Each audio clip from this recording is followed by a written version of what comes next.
Hello बच्चों। आज हम 10वीं क्लास के गणित का पहले चैप्टर वास्तविक संख्या के बेसिक को समझेंगे कि इस चैप्टर के अंतर्गत कौन कौन से टॉपिक को पढ़ने हैं और किस प्रकार से ऑब्जेक्टिव किया जाता है।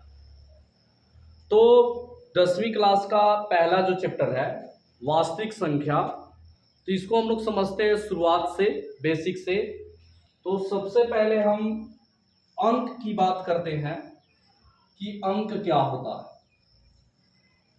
तो अगर अंक देखा जाए तो 0 हो, 1, 2, 3, 4, 5, 6, 7, 8, 9, ये आपको अंक हो गए। और अंक के बाद जो होता है वो आपका संख्या है। तो जो अंकों से मिलकर बन गया 10, 11, तो इस प्रकार से और भी अनंत तक। अब अगर हम संख्या की बात करते हैं तो संख्या जो होते हैं वो कई प्रकार की संख्याओं को हम इसमें पढ़ेंगे। अगर हम लोग बात करते हैं सबसे पहले, तो एक हम जो पढ़ते हैं जिसे हम सम संख्या और एक विषम संख्या। तो इसको अगर सम संख्या हम पढ़ते हैं कि जिसे अगर 2 से भाग देने पर वो पूरा विभाजित हो जाए तो उसे हम सम संख्या कहते हैं।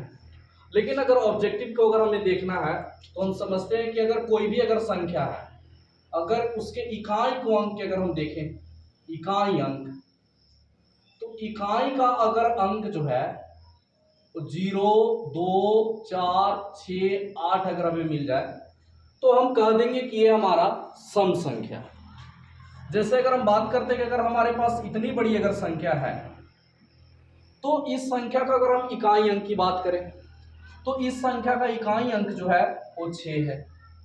तो 6 है यानी ये आपका सम संख्या है। अगर कितनी भी बड़ी संख्या हो, अगर उसके इकाई अंक की बात की जैसे अगर इस संख्या की बात करें तो इस संख्या का इकाई अंक जो है वो 8 है। तो 8 है यानी आपका क्या चाहिए, सम संख्या है।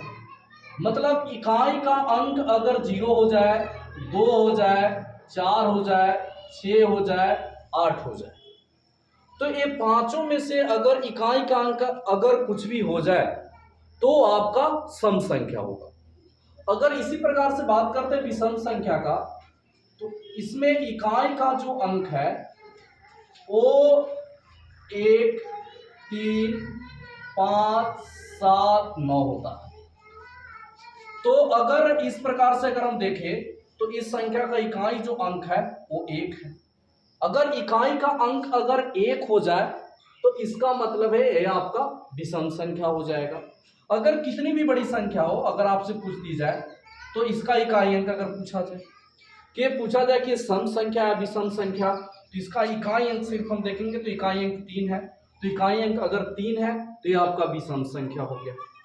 तो 2 तो संख्या अभी हम पढ़ लिए। और अगर हम पढ़ते हैं तो 10वीं क्लास में एक ऑब्जेक्टिव रखा जाता है, वो आपका भाज्य और अभाज्य संख्या से। तो एक तो है आपका भाज्य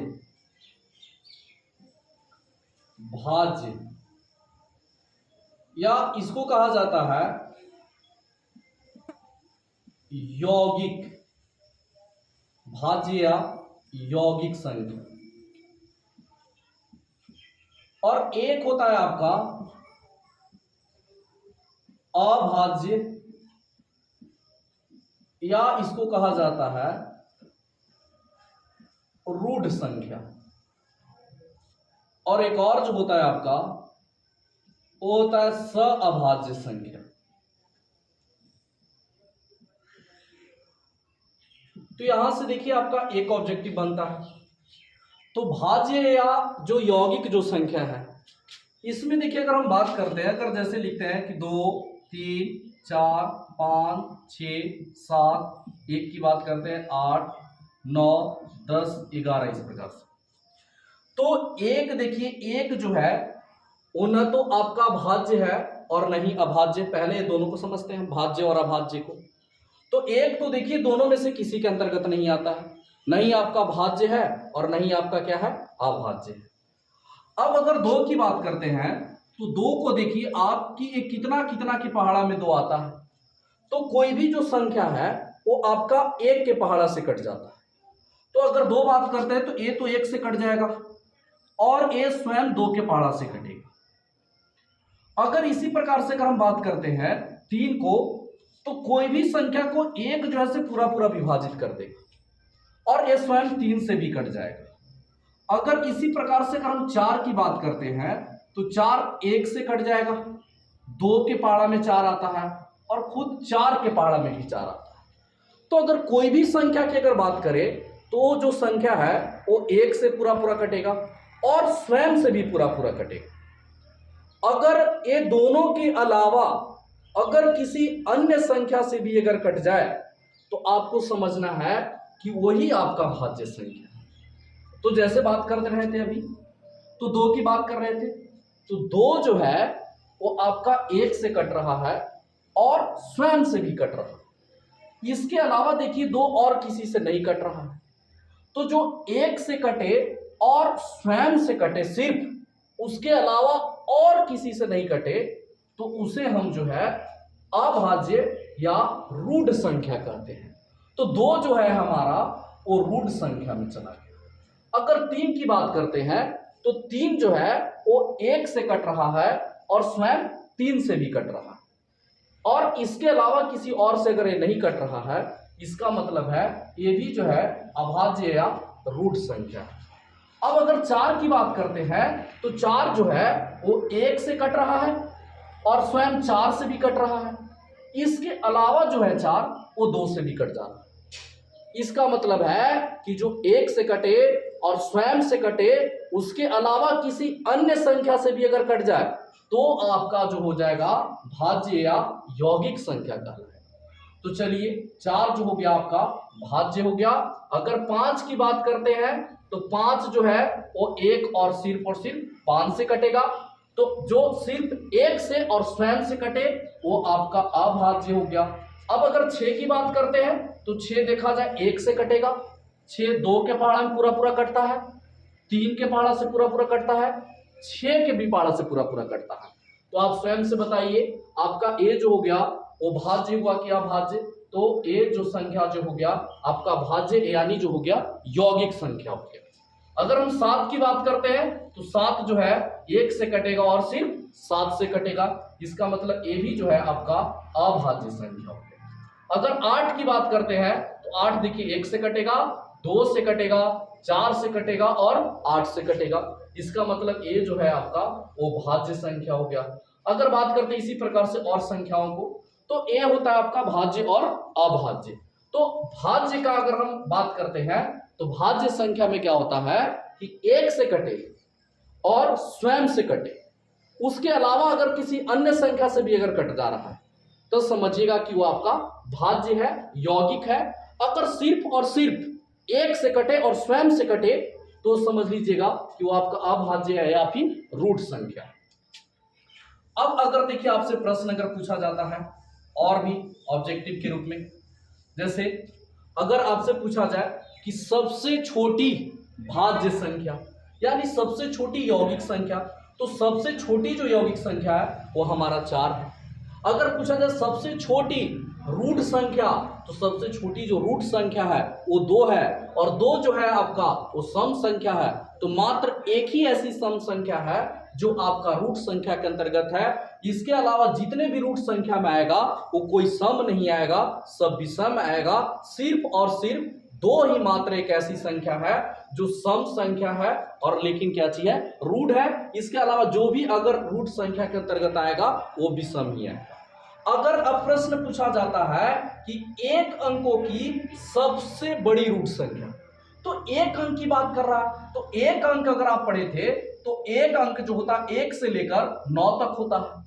अब सबसे बड़ी रूट, रूट मतलब जो एक से और स्वयं से कटे, तो आपका कौन हो जाएगा, ठीक ना। तो एक अंकों की पूछी जाए तो कौन हो जाएगा, 7 हो जाएगा। अगर इसी प्रकार से 2 अंकों के पूछा जाए तो 2 अंक में आपका कौन हो जाएगा, तो आपको देखना है 2 अंक जो होता है वो 10 से लेकर 99 तक होता है। अब देखना है कि 2 अंकों की अगर सबसे छोटी पूछी जाए कि 2 अंकों की बताइए सबसे छोटी रूट संख्या क्या होगी, तो 10 से अगर 10 तो आपका भाज्य है तो क्या हो जाएगा 11, क्योंकि 11 में सिर्फ 1 से कटेगा और 11 से ही कटेगा। अगर इधर बात करते हैं तो इधर जो हो जाएगा आपका 97 हो जाएगा। तो इस प्रकार से इसमें प्रश्न पूछे जाते हैं। अब अगर हम बात करते हैं, 4 ऑप्शन भी आपको दिया रहेगा इस प्रकार से और पूछा जाएगा आपसे, जैसे इस प्रकार से फर्स्ट ऑप्शन है 37, दूसरा है 25, थर्ड ऑप्शन जो है से आपका 32 है, चौथा जो है से सभी है। और अगर आपसे प्रश्न पूछा जाए कि ये चारों में से बताइए कौन सी जो संख्या है वो आपकी अभाज्य संख्या है, तो आप देखते हैं कि 50 25 5 से कट जा रहा है, देखते हैं कि 4 8 32 है, 2 के पारा में 16 बार में, तो ये दोनों भाज्य हो गया। और 37 जो होता है वो सिर्फ और सिर्फ 1 और 37 के पारा में आता है, इसका मतलब ये भाज्य नहीं, क्या हुआ आपका अभाज्य हुआ। इसलिए आपका अगर एग्जाम में पूछा जाए कि कौन सी इसमें चारों में से जो है वो आपका अभाज्य संख्या है, तो 37 जो है आपका वो अभाज्य संख्या है। अब देखिए हम आगे समझते हैं, तो इसमें देखिए जो पढ़ना है वो है सभाज्य संख्या।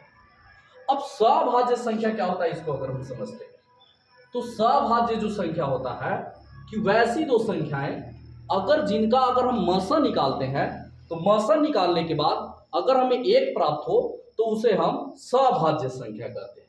अगर जैसे हम बात करते हैं, बहुत सारी संख्या इसके अंतर्गत आ सकती है कि जैसे अगर 2 3 की बात की जाए, अगर हम बात करते हैं 4 5 की बात की जाए, 3 7 की बात की जाए, अगर इस प्रकार से अगर देखें हम, तो यहाँ पे अगर 2 और 3 की मसा की बात की जा रही है तो 2 मसा आप गुणनखंड विधि से भी निकाल सकते हैं, 2 का गुणनखंड 1 गुने 2 हो गया। 3 का अगर गुणनखंड की बात करें तो 1 गुने 3 हो गया। मसा की अगर बात करते हैं, मसा मतलब होता है कि जो दोनों संख्या मिले, तो अगर हम देखते हैं कि दोनों जो संख्या में जो मिल रहा है सिर्फ और सिर्फ 1 मिल रहा है, इसका मतलब है कि 2 और 3 का जो मसा जो है वो 1 है। अगर जब 2 और 3 का मसा अगर 1 है, इसका मतलब वो आपकी कैसी संख्या है, सभाज्य संख्या। अगर 4 5 की बात करते हैं तो 4 का गुणनखंड 1 गुने 2 हो गया। 5 की अगर बात करते हैं तो 1 गुने 5 हो गया। अगर इसमें दोनों में देखते हैं कि कॉमन क्या हो रहा है, मिल क्या रहा है, सार्वनिष्ठ गुणनखंड क्या है हमारा, तो 1 है, 1 मिल गया। इसका मतलब है कि मसा जो है से 1 हो गया। अगर जब मसा 1 हो गया, इसका मतलब है कि 4 और जो 5 है वो आपका सभाज्य संख्या हो गया। अगर इसी प्रकार से इसको भी देखते हैं तो 3 और 7, तो अगर सबसे पहले आपको याद क्या रखना है, अब समझिए कि अगर इसमें अगर देखा जाए तो जहां पर एक सम संख्या और अगर एक विषम संख्या की बात करें,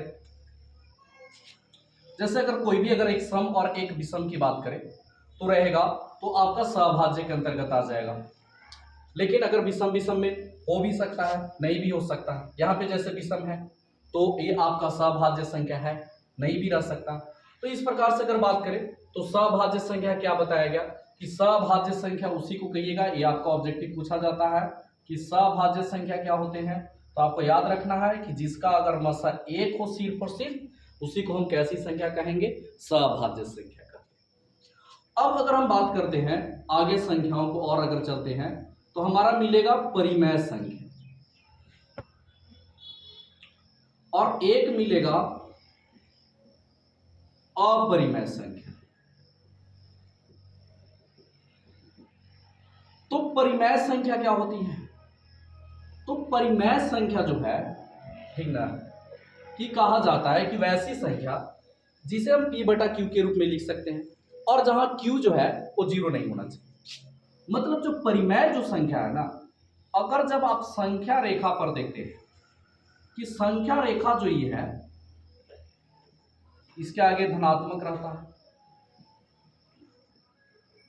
इसके इधर ऋणात्मक, जितना आगे तक हम जा सकते हैं इनफिनाइट तक इधर भी, कि संख्या रेखा पर अगर जो भी प्रदर्शित किया जाता है, तो देखिए इसमें संख्या रेखा पर अगर बात करते हैं कि कोई भी अगर जो पूर्णांक वाला अगर बात हो जाए, जैसे अगर हम बात करते हैं कि जैसे अगर हम सिर्फ लिखते हैं कि 3 इस प्रकार से, तो 3 भी जो है से आपका परिमेय संख्या है, क्योंकि अगर नीचे समझना है कि कुछ ना तो 1 रहता है, अगर बात करते हैं कि -2 की बात करते हैं तो ये भी आपका परिमेय संख्या है, क्योंकि कुछ ना तो बटा में 1 है।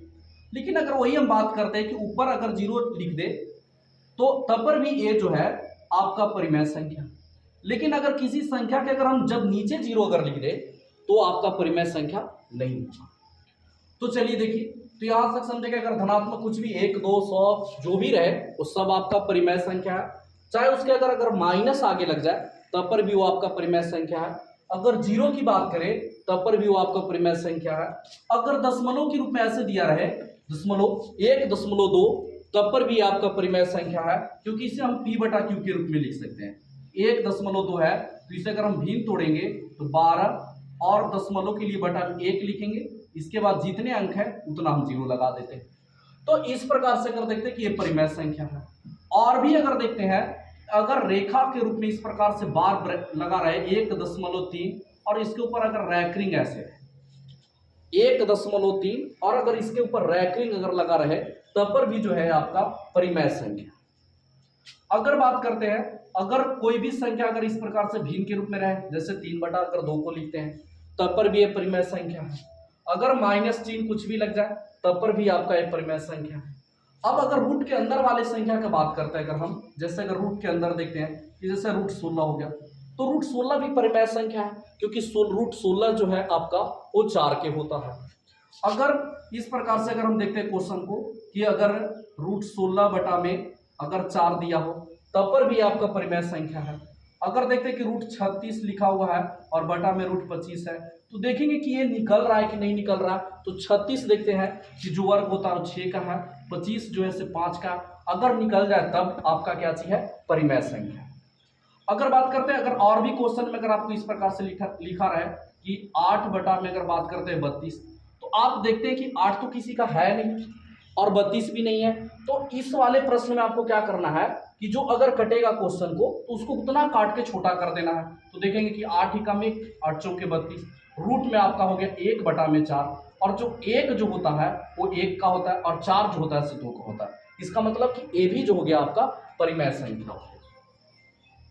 अगर देखिए क्वेश्चन अगर लिखा रहा है कि 1.32 इस प्रकार से डॉटेड के रूप में अगर दर्शाया रहे तो मतलब एक क्रम से बढ़ रहा है 3 2 इसी संख्या का बार बार जो है वो पुनरावृत्ति हो रही है। इसका मतलब ये भी जो संख्या है आपका परिमेय संख्या। तो इतनी जो संख्या अगर अभी तक लिखे हम, ये सभी जो है आपके परिमेय संख्या और इसी प्रकार से आपसे पूछे जाएंगे। अब अगर इसके बात करते हैं अपरिमेय संख्या की, अपरिमेय संख्या, तो अपरिमेय संख्या पहली बात है कि अगर जो इसमें 0 जो है, अगर किसी भी संख्या अगर लिखे 4 ऐसे लिखे चाहे जो भी ऊपर लिखे, अगर हम नीचे 0 लगा दे तो आपका परिमेय नहीं है, वो आपका क्या है, अपरिमेय संख्या हो गया। अगर बात करते हैं पाई जो है, पाई भी आपका जो है वो कैसी संख्या है, अपरिमेय संख्या है। लेकिन जो पाई का जो मान होता है 22/7 ऐसे अगर लिखे तो ये p बटा q के रूप में है, इसलिए ये जो है आपका वो परिमेय संख्या है। अगर और इस क्वेश्चन के अंतर्गत बात करते हैं अपरिमेय संख्या आपसे कैसे पूछा जाएगा, अगर जैसे लिखे 1.10 आपकी देखिए डबल 0 लगा दिए, फिर 1 लिखे, फिर इस बार 3 0 लगा दिए, फिर 1 लिखे, और आपकी देखिए अगर 4 0 लगा दिए और इस प्रकार से अगर डॉटेड है तो इसका 10 है स्टार्टिंग में, फिर देखिए 100 है, फिर 1000 है, फिर 10,000 है। तो इस प्रकार से इस संख्या का हम कहेंगे कि पुनरावृत्ति नहीं हो रहा। लेकिन अगर इस संख्या की बात की जाए तो इसका पुनरावृत्ति हो रहा है। देखिए 32 है, इस प्रकार से दशमलव के बाद एक अंक पढ़ना चाहिए। तो इस प्रकार से देखिए इसका पुनरावृत्ति होते जा रहा है। तो यहाँ पर पुनरावृत्ति हो रहा है, लेकिन यहाँ पर जो है पुनरावृत्ति नहीं हो रहा, इसलिए आपका परिमेय ना होकर ये आपका क्या हो जाएगा, अपरिमेय हो जाएगा। अब रूट के अंतर्गत वाले को देखते हैं कि जैसे अगर रूट में अगर आपका लिखा हुआ है 3, तो रूट में अगर जब 3 लिखा हुआ है तो 3 किसी का वर्ग नहीं होता है पूरा पूरा, इसलिए ये आपका परिमेय नहीं क्या होगा, अपरिमेय हो जाएगा। तो इस प्रकार से अगर हम समझे तो सम संख्या हो गया, विषम संख्या हुआ, भाज्य या यौगिक संख्या हो गया, अभाज्य या इसको रूट संख्या कहेंगे, सभाज्य संख्या हो गया। सभाज्य संख्या का याद रखना है मसा 1 होता है। परिमेय संख्या हो गया, अपरिमेय संख्या हो गया। अब अगर हम लोग और पढ़ते इस चैप्टर के अंतर्गत जो ऑब्जेक्टिव जो पूछा जाता है वो पूछा जाता है शांत भिन्न, और पूछा जाता है अशांत भिन्न।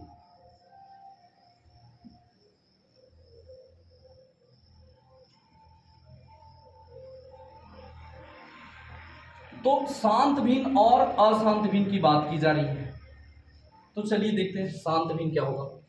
अगर देखते हैं कि अगर कोई भी अगर हमारे पास एक भिन्न है और उस भिन्न की अगर हर कहने का मतलब है कि जैसे अगर हम 3/2 लिखते हैं, इस ऊपर वाले को अगर हम अंश पढ़ते हैं और नीचे वाले को हम हर पढ़ते हैं, तो शांत भिन्न का मतलब होता है कि अगर कोई भी अगर हम भिन्न इस प्रकार से लिखें और अगर उस भिन्न के अगर जब हर का गुणनखंड किया जाए, तो हर का गुणनखंड में याद रखना है कि अगर जब हम गुणनखंड करते हैं तो हर का गुणनखंड सिर्फ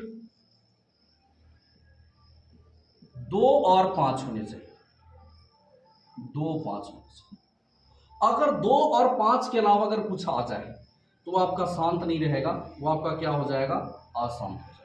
जैसे उदाहरण अगर समझते हैं, अगर लिखा हुआ हमारे पास एक क्वेश्चन 3/5, तो हमको हर को देखना है। ऊपर वाला तो मेरा अंश हो गया और नीचे वाला जो मेरा हो गया वो हर हो गया। तो हर में जो है अकेले 5 है, तो अकेले 5 है तब पर भी ये आपका जो हो गया 3/5 हो गया, वो आपका क्या हो गया, शांत हो गया। अगर बात करते और अगर लिखा हुआ है 2/3, तो 2/3 अगर लिखा हुआ है तो इसके हर में अगर देखा जाए तो 2 और 5 के अलावे कोई और संख्या आ गई। तो जब कोई और संख्या आ जाए तो ये आपका शांत नहीं है, क्या हो गया है, आपका अशांत हो गया। तो अशांत में आ गया 2/3। अगर कोई भी संख्या अगर देखें, जैसे 5 बटा में लिखा हुआ है हमारा 35, तो अगर देखते कि अगर जब ये संख्या कटता है तो इसको हम काटेंगे, तो काटेंगे क्या कि 5 एकम 5, 5 सते 35, तो 1/7 आ गया। तो 1/7 अंश को तो हमें आंसर के लिए चेक ही नहीं करना, हमें जब भी चेक करना है तो हर को चेक करना है। तो इसके हर में जो है वो 7 है। अगर जब हर में 7 है, इसका मतलब है कि ये जो है शांत नहीं है, कैसा है, अशांत भी हो गया।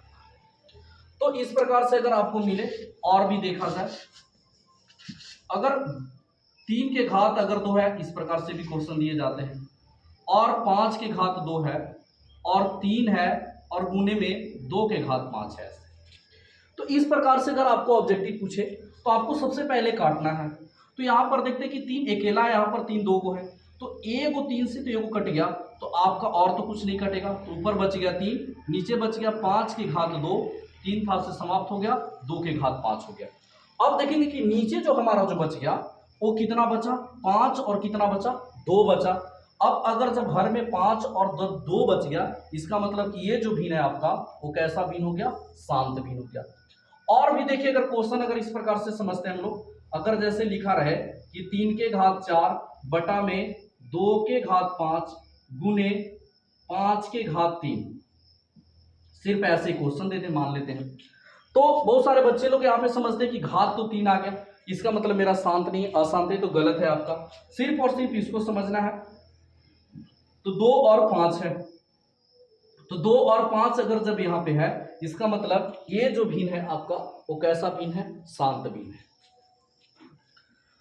अब बहुत सारे क्वेश्चन में ऐसे दिया जाता है कि अगर आपको भागा देने की बात करेगा, कि जैसे मान लीजिए आपको कह दिया जाए कि 4/5, इसको भागा देकर चेक करें कि ये शांत है या अशांत है, और फिर पूछेगा कि बताइए अगर शांत है तो कितने अंकों के बाद जाके शांत हुआ, तो इसको हम भागा देंगे, तो 5 से अगर 4 में भागा देते इस प्रकार से, तो भाग नहीं लगा तो 0, दशमलव बैठा है यहाँ पे 0, पनी 80 40 हुई।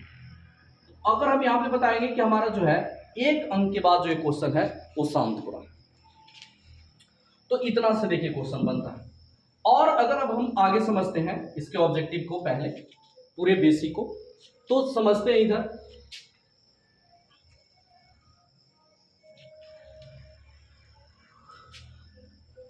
अब अगर देखिए आपसे अगर प्रश्न पूछा जाता है मसर, और देखिए लसर,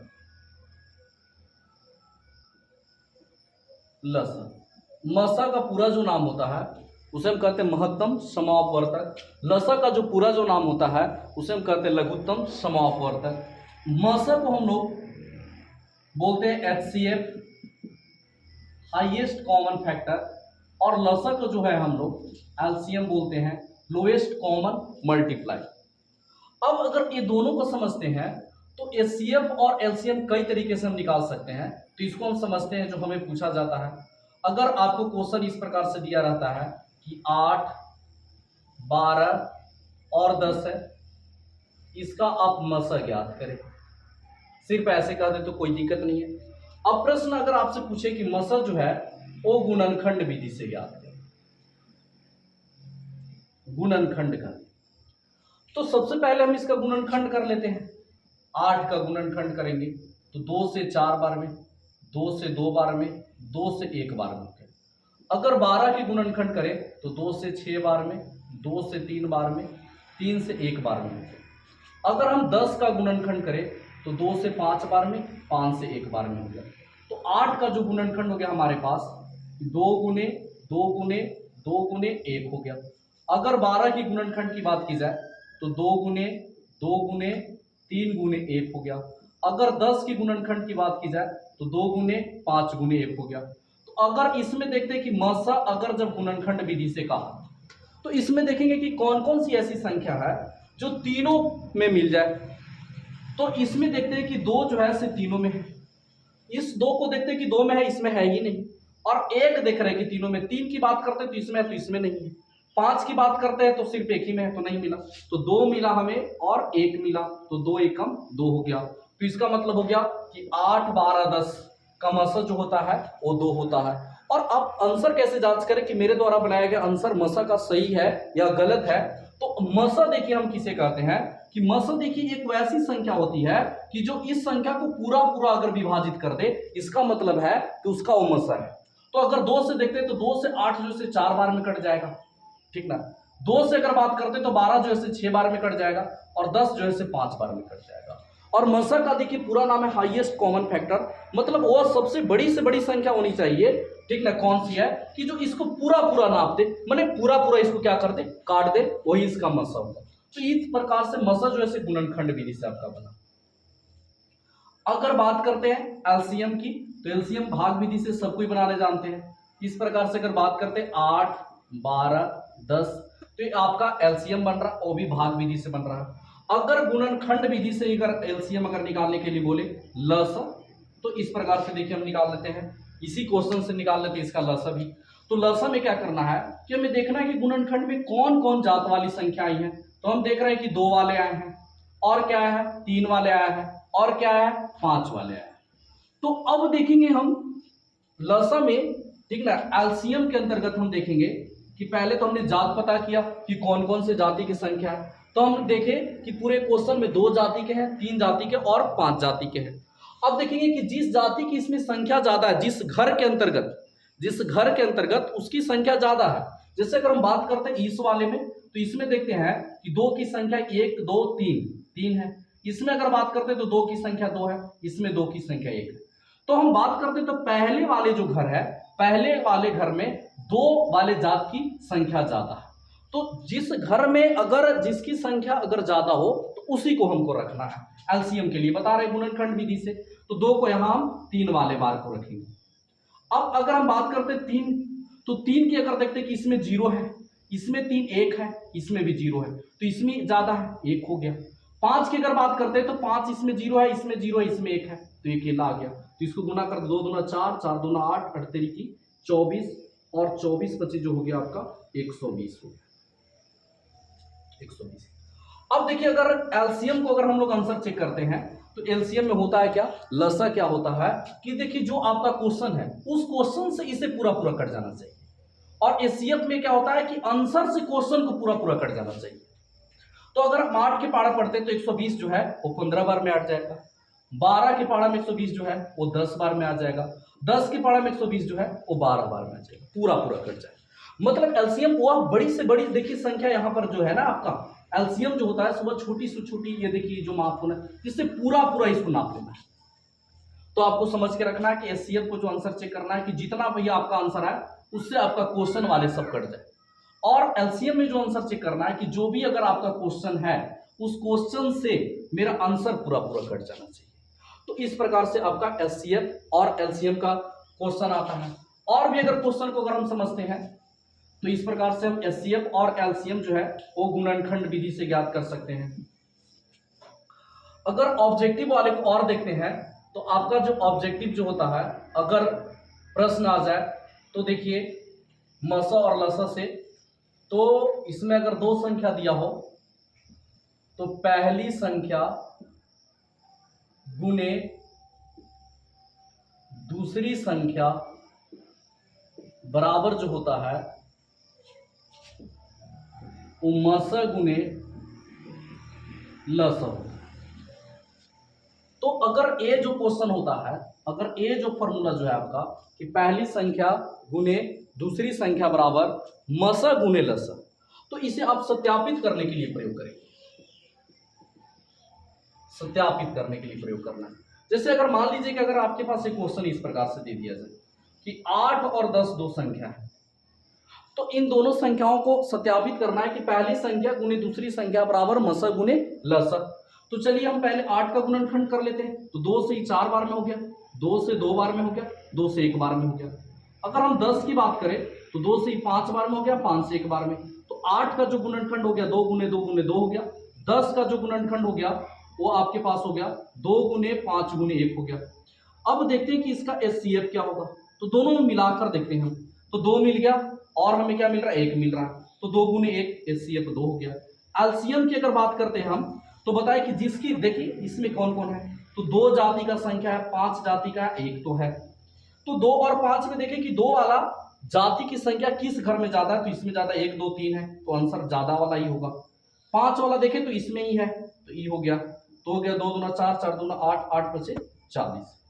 अब इसमें देखिए अगर सत्यापित करने की बात करें क्वेश्चन में, ठीक ना, तो हम सत्यापित करने के लिए इस फॉर्मूला का उपयोग करेंगे कि पहली संख्या गुने दूसरी संख्या। तो आपका जो पहली जो संख्या वो 8 है और दूसरी जो संख्या आपका 10 है। मसा जो आपने निकाला वो मसा आपका 2 आ गया और जो आपने लसा जो निकाला वो आपका 40 आ गया। तो अर्धनिया होता है आपका 80 और 40 दूना भी हो गया आपका 80, दोनों तरफ बराबर है। तो इस प्रकार से देगा। अगर आपको क्वेश्चन के अंतर्गत दूसरी संख्या दिया हो, मसा दिया हो, लसा दिया हो और उससे पहली संख्या अगर प्राप्त करना हो, जैसे अगर मान लीजिए कि दिया मसा आपको दिया हो, मसा जो है वो क्वेश्चन के अंतर्गत दिया हो, मसा जैसे आपको 2 दे दिया, एलसीएम जो है लसा जो है 40 दे दिया और आपको बोले कि पहली संख्या भी दिया, दूसरी संख्या दिया, पहली संख्या ज्ञात करना। 8 हमें पता था क्वेश्चन में दिखाई। अगर मान लीजिए कि 8 अगर हमें नहीं दिया हो और अगर हमें ज्ञात करना है, यानी पहली संख्या अगर हमें ज्ञात करना है, तो हम पहली संख्या के लिए इसको अलग कर देंगे। यहीं से समझेंगे कि पहली संख्या को हमने अलग कर रहे हैं तो इसके साथ ये गुना में है तो उधर जाके भागा में हो जाएगा। तो फॉर्मूला हमारा बन जाएगा कि मस गुने लस बटा में जो है वो आपका हो गया दूसरी संख्या। तो मसा अगर इसका हम देखते हैं तो मसा हमारे पास जो एचसीएफ जो है, मसा जो है एचसीएफ और लसा, तो एचसीएफ जो है आपका 2 है और एलसीएम जो है आपका वो 40 है और दूसरी जो संख्या है आपका, दूसरी संख्या जो है आपका 10 है। तो 10 एकम 10, 10 चौके 40, 4 दूना 8, ये आपका पहली संख्या है। यही था आपका पहली संख्या 8। अगर इसी प्रकार से अगर आपको दूसरी संख्या अगर निकालना हो, तो जब दूसरी संख्या अगर निकालना हो तो दूसरी संख्या बराबर अगर आप फॉर्मूला अगर देखते हैं हम लोग, तो दूसरी संख्या को इधर छोड़ देते हैं, बाकी सबको इधर अगर भेज दें हम, तो इधर गुना में तो इधर जाके भागा में हो जाएगा। माने मस गुने लस बटा में जो है आपका हो गया पहली संख्या। तो अगर दूसरी संख्या जैसे आपका 10 है और 10 आपको पता ही नहीं कि 10 था, तो अगर दूसरी संख्या अगर निकालने की बात करें तो यहाँ पे लिखना है मस। मस जो है हमारा वो 2 है और लसा की बात करते, लसा जो है वो 40 है और पहली संख्या जो है 8 है। 8 एकम 8, 8 पचे 40, 5 दूना 10 हो गया। इसका मतलब है कि दूसरी संख्या हमने प्राप्त कर ली। अगर आपसे अगर पूछा जाए आप कि मसा ज्ञात करें, तो मसा बराबर देखिए जो फॉर्मूला हो जाएगा, अब की देखिए लसा इसके साथ में, तो इधर गुना में तो इधर आने के आपका भागा में हो जाएगा। तो फॉर्मूला बन जाएगा कि पहली संख्या गुने दूसरी संख्या और बटा में जो है वो लसा। अब मान लीजिए कि मसा जो है 2 है, लेकिन अगर पता नहीं रहता और अगर ज्ञात करने के लिए पूछता तो इसमें बैठाते हम लोग। तो पहली जो संख्या हमारा है वो 8 है, दूसरी जो संख्या हमारा 10 है। लस की बात करते हैं, लस जो है आपका वो 40 है, तो 10 एकम 10, 10 चौके 40, 4 एकम 4, 4 गुना, तो आपका 2 आ गया। तो इस प्रकार से आप अगर लस की बात करते तो लस बराबर जो फॉर्मूला होता है वो होता है पहली संख्या गुने दूसरी संख्या और बटा में हो गया मस। तो इस प्रकार से अब समझते हैं। तो आपको बताया गया सम संख्या, विषम संख्या, भाज्य या इसको यौगिक संख्या कहते हैं हम लोग, सभाज्य संख्या हो गया, अभाज्य संख्या, रूट संख्या, परिमेय हो गया, अप्रमेय, शांत भिन्न, अशांत भिन्न और मस और लस से संबंधित। अब इसके आगे हम लोग अब नेक्स्ट वीडियो में पढ़ते हैं। अगर आपको ये वीडियो अगर अच्छे लगे तो हमारे चैनल को सब्सक्राइब करें और कमेंट करके बताएं कि अगर आपको ये वीडियो कैसा लगा, और वीडियो देखने के लिए धन्यवाद।